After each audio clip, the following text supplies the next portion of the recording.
Welcome to another episode of Courageous Healing. I am the producer and co-host, Victor Escalante. Joining me today in the studio is Adele George and a very special guest, a returning friend of the show, Suzanna Abel.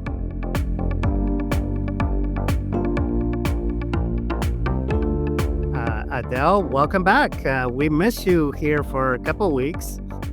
I know. I'm so happy to be back. It's great to be back and talking about what's important to us. Yes, and welcome back, Suzanna. Thanks for having me again. I'm glad to be here. Today's topic is one that is in the news almost every day, narcissism. And narcissism specifically as it applies to abusers in domestic violence cases.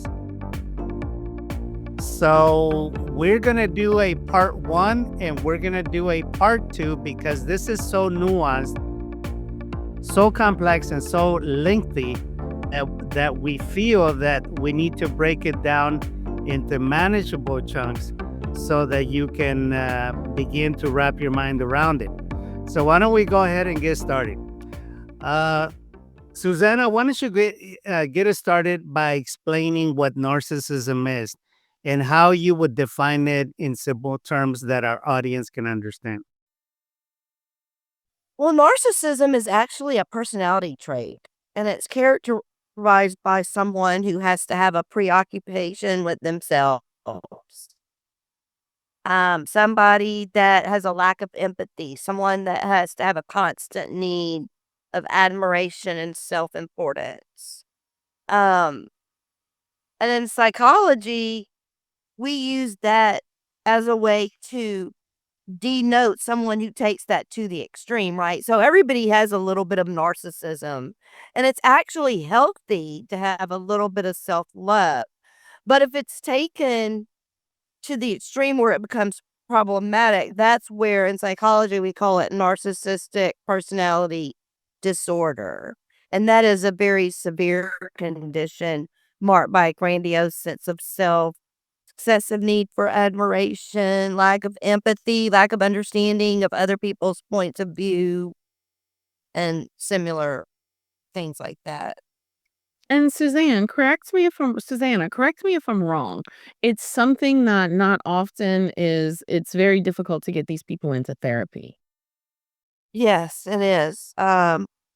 It's very difficult to actually diagnose someone with narcissism because they don't come into therapy, and if they do, they lie. Because they don't think anything's wrong with them. They think it's always the other person's fault. They have no self-reflective abilities at all. In preparation for this interview, I found it quite interesting that personality traits, as you mentioned, Susanna, the very first personality traits test is over 100 years old. And that was created around the time of World War I, because what people back then were trying to do was to try to predict the capability for resilience of soldiers if they were to suffer shell shock, which we now call it PTSD. So even back then, they were looking for some sort of scale, some sort of methodology or instrument that they could test for certain traits that, again, would lead to selecting and recruiting the right soldier, but not enough to where they would be narcissistic killers. So that's how far back the history of trying to understand narcissism goes back. Interesting. And so the next question that I want to ask you is, can narcissism exist on a spectrum? And what are some examples of mild versus extreme narcissistic traits? Yeah, narcissism does exist on a spectrum, much like autism exists on a spectrum. So if you think about the very basic beginnings of narcissism, is going to be like way over maybe at the beginning of a spectrum. And if you think about that going up a scale, like going up like a mountain, maybe, so to speak, and then the symptoms get worse. And so I guess, and it's not really like milder uh per different type of narcissism, because according to Dr. Romani, she's pretty much an expert on narcissism that I have followed. There's 4 major types of narcissism, and one is the overt narcissist or the grandiose narcissist, where they're more overt. You can tell that they're a narcissist. They talk about themselves a lot. You may have seen these really grandiose, flamboyant people. And then they had the covert narcissist, which is pretty much very, uh, they're very undermined. They're very underhanded, very sneaky. Like, they will be, the utmost stand-up guy in public, and then beat their wife in private, and then nobody would ever know. And the covert narcissists are very good at making their victims look uh crazy, because they look so wonderful and great, and then they're very practiced at being able to control other people, especially someone they're in a relationship with. So in a domestic violence situation, that would be the type of situation where the man would try to take the husband would, or father would try to take the mother to the court and try to take custody of the child away from her as a way to hurt her and as a way to cause damage. And so he knows how to manipulate the system. Yeah, and he's not worried about what's best for the kids or the ex-wife. He wants what he wants when he wants it, and he doesn't care who he has to hurt to get it. Yeah. Okay. I have firsthand experience, guys, because I was in a relationship with a narcissistic woman that was the covert narcissist, always playing victim. But again, it was in a way that made me look bad, or rather than focusing on a solution, it was always just gaslighting and blaming, as opposed to having a healthy desire to have boundaries or to focus on what she wanted. It was more just always being critical. And so back then, I didn't realize that there was this type of narcissism, but I fully understand all of the different dynamics that are played out in that type of relationship. Adele, what was Chad like in your experience? Did he play both extremes, the overt or the covert, or both? I think for him, he was very charming. He was very, very much well liked. I there wasn't anyone that I couldn't bring him to see that he didn't know what was he knew how to he knew when to yes ma'am and yes sir, and he knew when to, to tone it down. He knew his surroundings. So I feel like he was basically a bit more covert, because when everything happened, people really did have a hard time believing that that was him. But with that being said, we also know that he was also that people did know that he was not a safe person. So I think in that way, it was at one point he may have been overt. He may have been very deliberately um narcissistic, and then as he got older, and in a way for him to polish up his image, because remember, one of the things that we talked about frequently with him was the fact that, and one of the things that caused him to break was the fact that his image that he worked so hard to maintain was tarnished. So Yes, and you bring up a good point about that. The way they can change like that, right? So him being an overt narcissist wasn't working for him anymore, and so he had to change the way he did it. It didn't make him any less of a narcissist. It just made him covert narcissists are scary. You never know what you're gonna get with them, and one of the other forms of malignant narcissists of narcissism is a malignant. You find more covert narcissists being malignant than you do overt narcissists being malignant. But to your point, like, they do change their colors, and, there are some studies that say narcissists get better as they age, but that's kind of been debunked. They don't get better as they age, they get more polished, and they're able to pull more over on people Yes. as they age, to your Yes. One of the interesting traits about narcissists is they're very flexible. They're very fluid and adaptive to the environment and to people.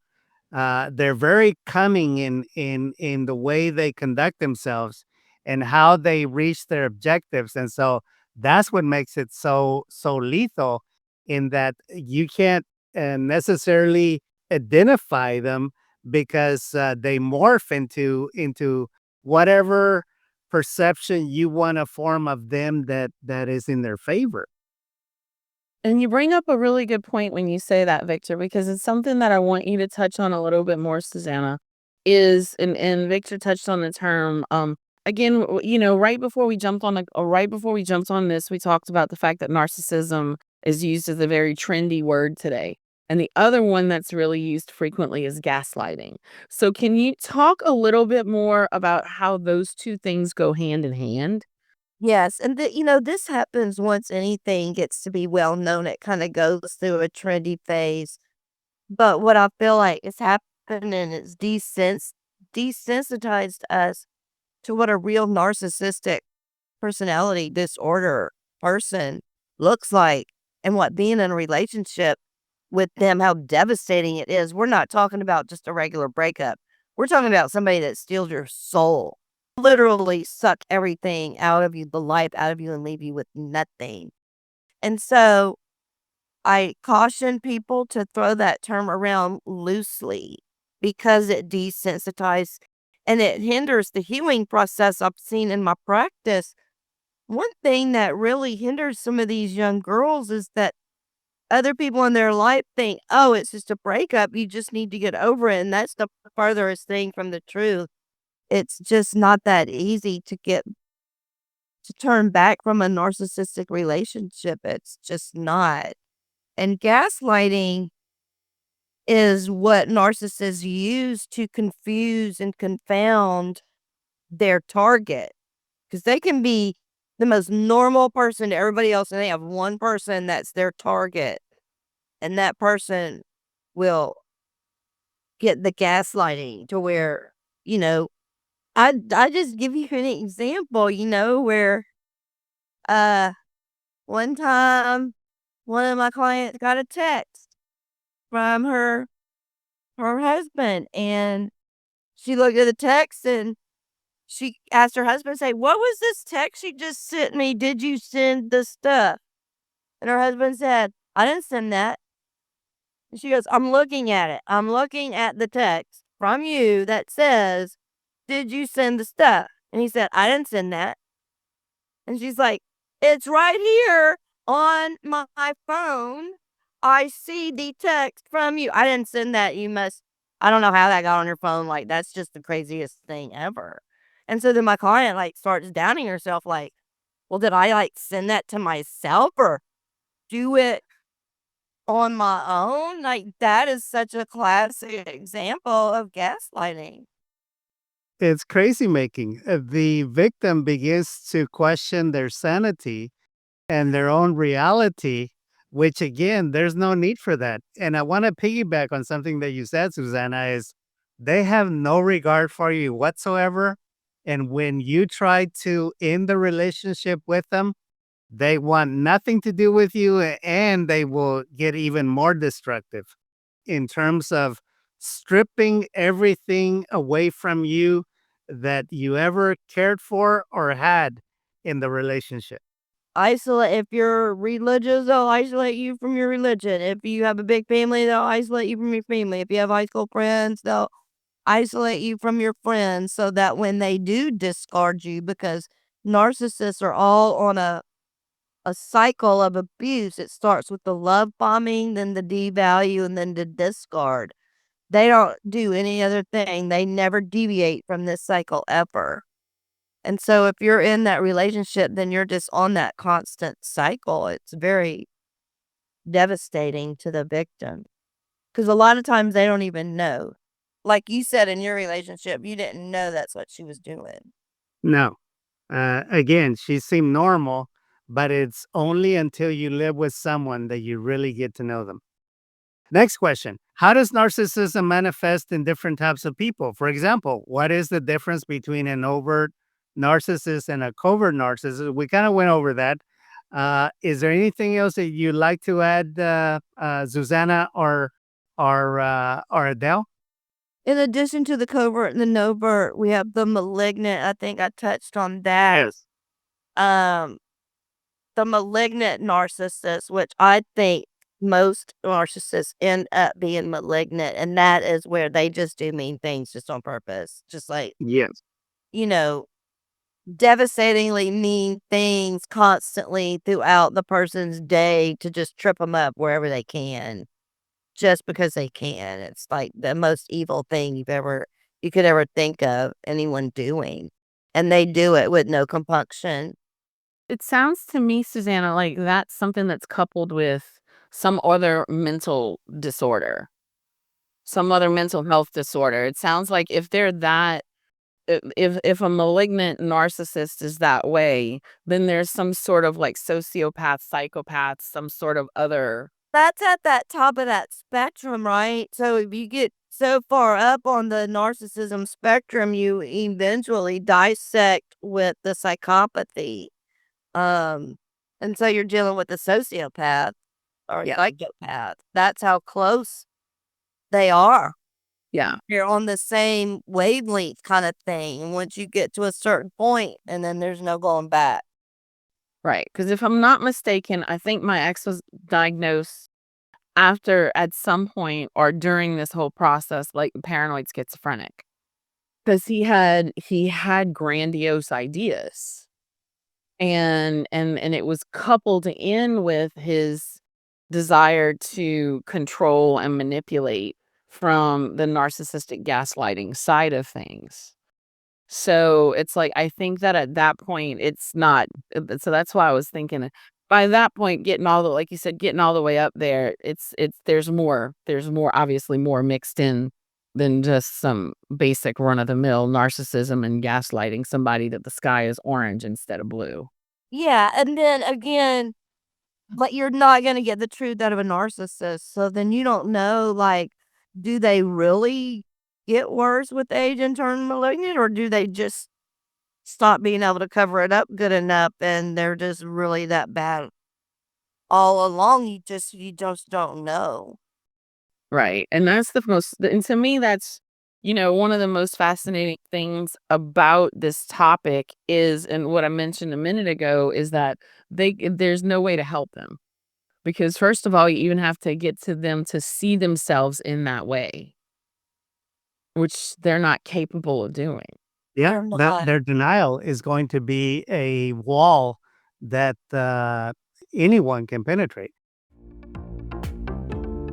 You're listening to Courageous Healing Podcast. We'll be right back.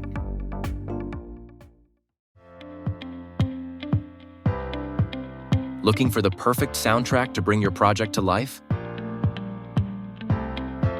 Meet Roy D. Haston, an experienced composer who creates captivating music for films, commercials, and live events. From emotional scores to upbeat, energetic tracks, Roy's compositions add depth and emotion to every story. His unique soundscapes elevate your project and leave a lasting impression. Visit roydhaston.com and discover how Roy's music can transform your next project into something unforgettable. And thank you, Roy, for your original music for our Courageous Healing podcast.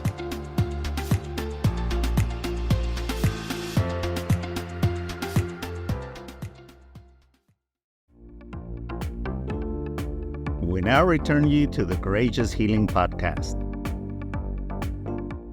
Which leads us to our next question of how they are formed. What are the early childhood experiences that contribute to the development of narcissistic traits in adulthood, Suzanna? And again, listeners, I want to I failed to tell you that Suzanna is very qualified to speak on this topic because she's a licensed professional counselor who has extensive experience in working with narcissists. So, what can you tell us about their creation? Well, and see, here's another thing that's almost like a dichotomy with them because it's both things can cause it, right? If you have a mother who's overly loving and thinks that the child can do no wrong and just builds them up no matter what, then they can turn into a narcissist. But then also, from the other standpoint, if you have a child who was abused and constantly talked down to, they can also turn into a narcissist. But there was a study done, and I was debating whether or not to bring it up because it's hard to read. It's a hard read. It's hard to understand the study, but they did a study on the brain of a narcissist, self-proclaimed narcissist. They did functional MRIs.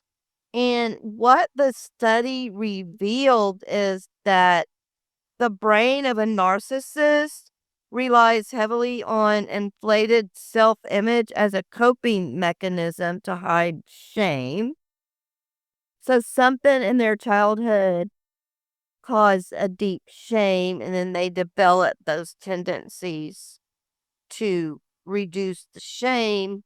But also, there is reduced structural integrity connecting the prefrontal cortex, which is responsible for decision making and empathy, and the amygdala. And what they have found is that this structural abnormality explains why they don't have the capacity to have empathy. It's not there in their brain, lacking that membrane. And if I remember correctly from my psychology classes in college, the prefrontal cortex also controls self-regulation. Yes, the decision making. So they don't have that ability to they don't have that ability to talk themselves in an opposite direction. They don't have emotional regulation skills. And that's what leads them to abuse, to be abusive, which is why we're here. And that's the topic of narcissism is, they don't have that ability to make decisions to stop themselves or to self-regulate their anger or their emotions that they're feeling. Oh. And their emotions that they're feeling to them are real. And they don't have the capability to feel empathy. Think about that for a minute. They don't have that capability. It's not there. That's wild. No concept of what the other person is feeling through their cruel acts.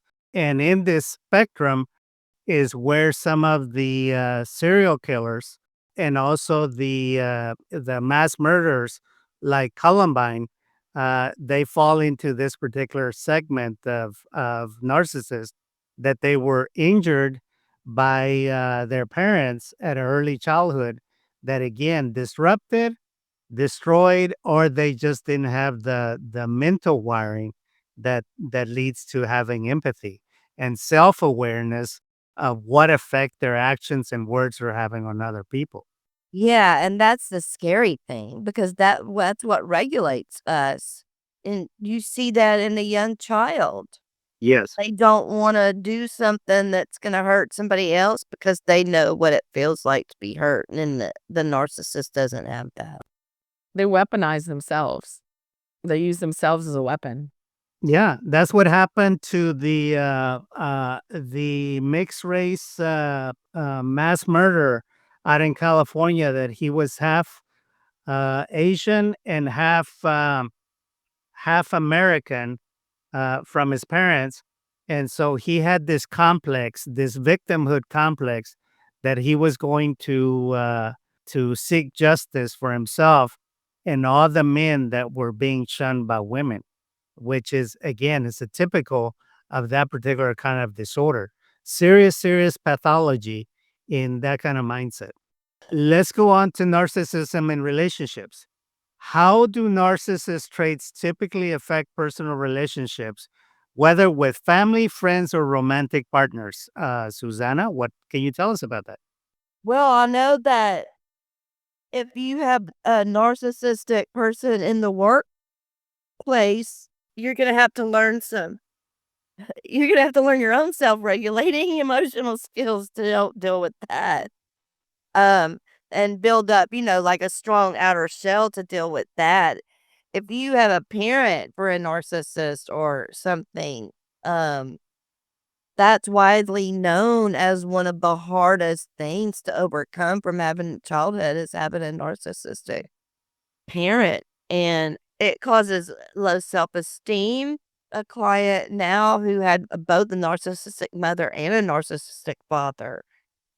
And she literally just spent most of her life just walking around shaking her head like she just couldn't understand anything that was happening. She was an empath and like just trying to walk her back through some of that stuff. And she's in her 60s and just now realizing it's very sad what self-concept she got and how they encouraged her not to pursue things that she was passionate about and actually did the opposite. It's very sad to see.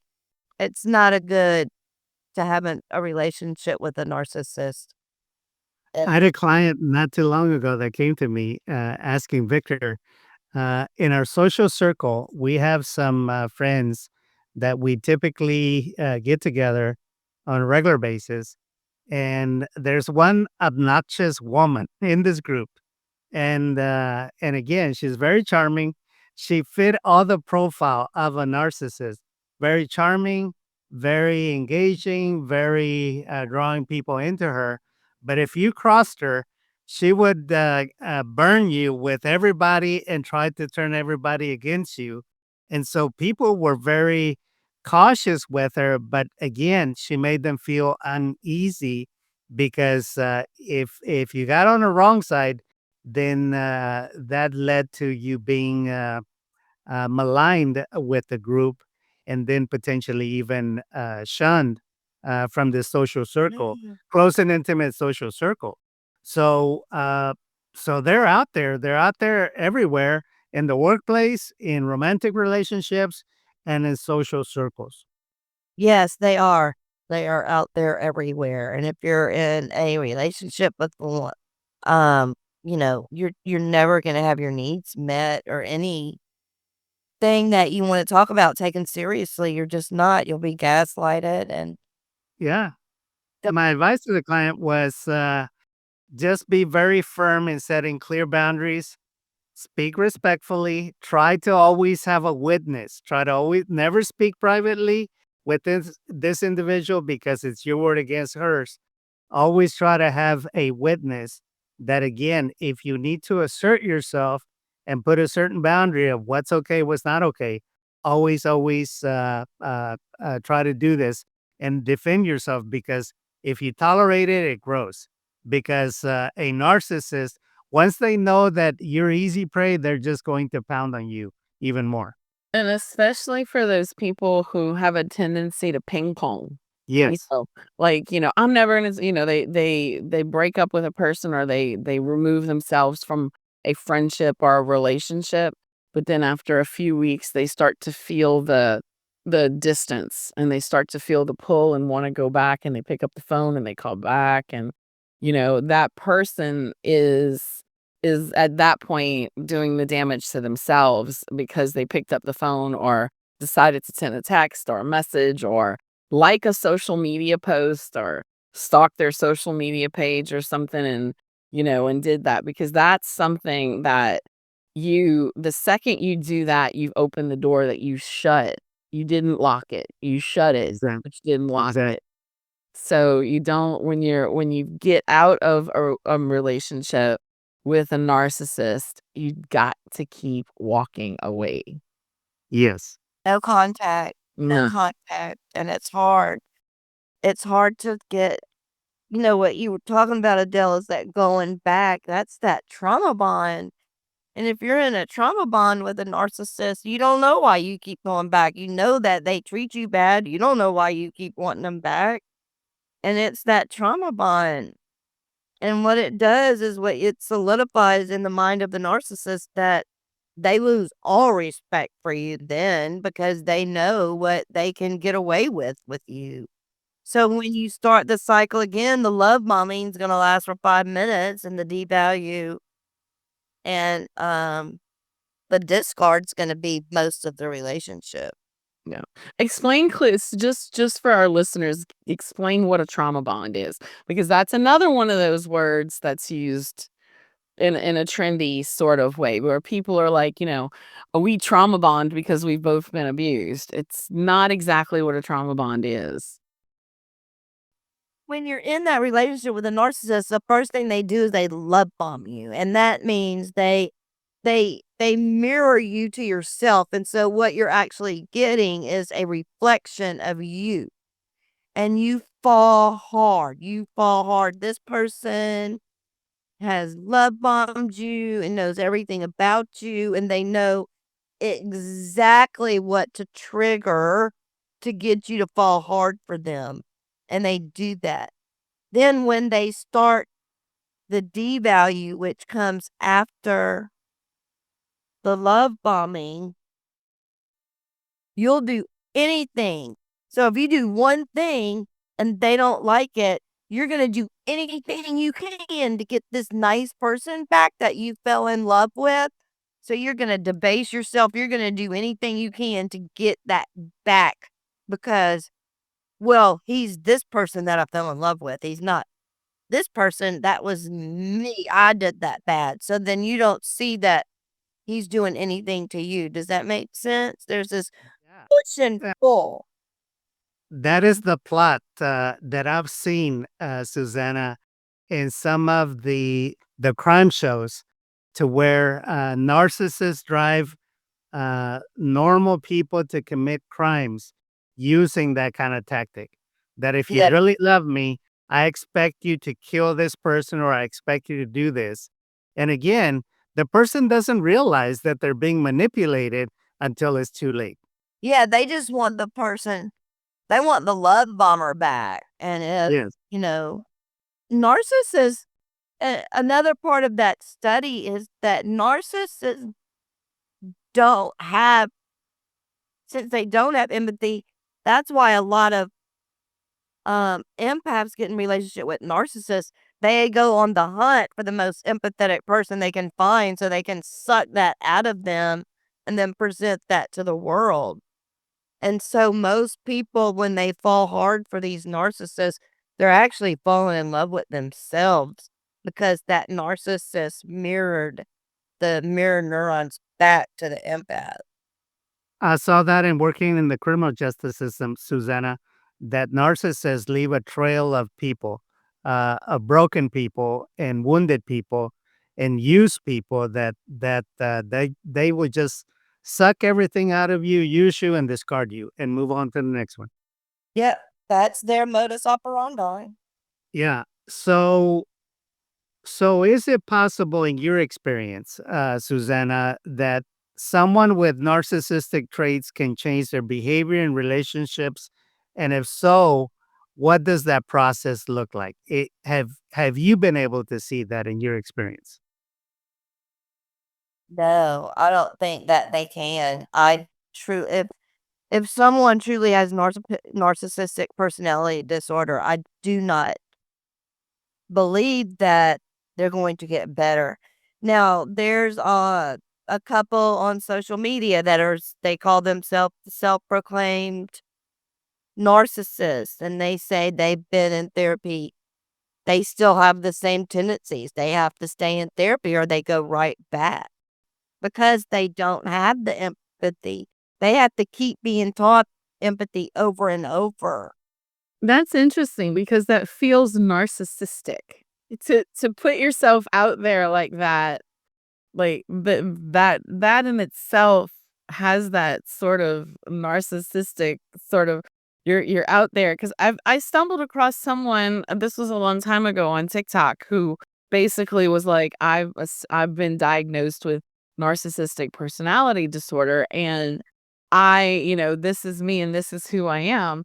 And the first thing I kind of thought about that was that in itself seems narcissistic because it's like at that point, they're working to earn your sympathy and empathy, and then what happens if they pull you in? Do you get sucked in and then then they turn, like, on you? So I get it. I mean, I am all for anybody who's gonna recognize that they have this to definitely get help, and I can totally see how it's a lifetime commitment to continue to not have and exude a behavior that is so innate in your being that it's a synapses between your prefrontal cortex and your amygdala. So, That's where what the study said. so it's so different in some ways from someone who has a PTSD where that's a rewiring that can be like for me in my case with the diagnosis, it was a bit of a rewiring and learning how my brain responded and my body reacted in order for me to say, okay, I'm safe. I'm here. I'm safe. My feet are on the ground. I don't need to have this reaction. Nothing is going to happen. So then eventually I was able to retrain the brain. But in this particular instance, because of this communication and because of it's a developmental thing, that's interesting. But that just when you were just talking about that, I just remembered like that to me sounds narcissistic. Yeah, but I mean, this guy's got a following, and he said that he was getting better, but he has to keep going. Now, I had a very interesting case. I had a young man that came into counseling, and throughout the course of several months, I realized he was a budding narcissist. He didn't know it yet, and he had just had his first relationship. And some of the things he said, like, I was literally in shock that they had come out of his mouth and that he said that and then didn't go, wait, did I just say that? Like he said it and didn't see anything wrong with it. And I thought, I've got to get this man to keep coming. Maybe if I catch him in his infancy of being just finding out that he was a narcissist. But then, of course, he never came back when I told him I wanted to teach him. Yeah. I wanted to teach him how to fake having empathy. I told him I was going to teach him how to fake it. Susanna, I have a question for you. I was married to a woman that her son, when he hit the teenage years, was diagnosed with antisocial disorder, and then he started using drugs. And of course, in the teenage years, when you do that, that disrupts your natural development of your brain, and especially your prefrontal cortex for impulse control. And of course, from there, it just got worse, leading to a life of criminal behavior. My question to you is, uh, do narcissists tend to have several diagnoses? And if so, what are they, from your experience? I think it just depends on how the narcissism presents. Um, I do have personal experience with a narcissist, and he would not be diagnosed with anything because he seemed just like the most perfect normal person in the world, right? Mm-hmm. But then you get some um that aren't. So I don't know. There's no easy answer for that. Very But I complex. do know that the drugs enter. Anytime a drug is enter into a brain that's still functioning, there's going to be problem. There could be problems. Right.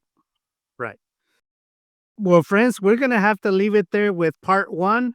Be sure and tune in next week to listen to part two of our conversation of narcissism. Until next week, go out and have a great week.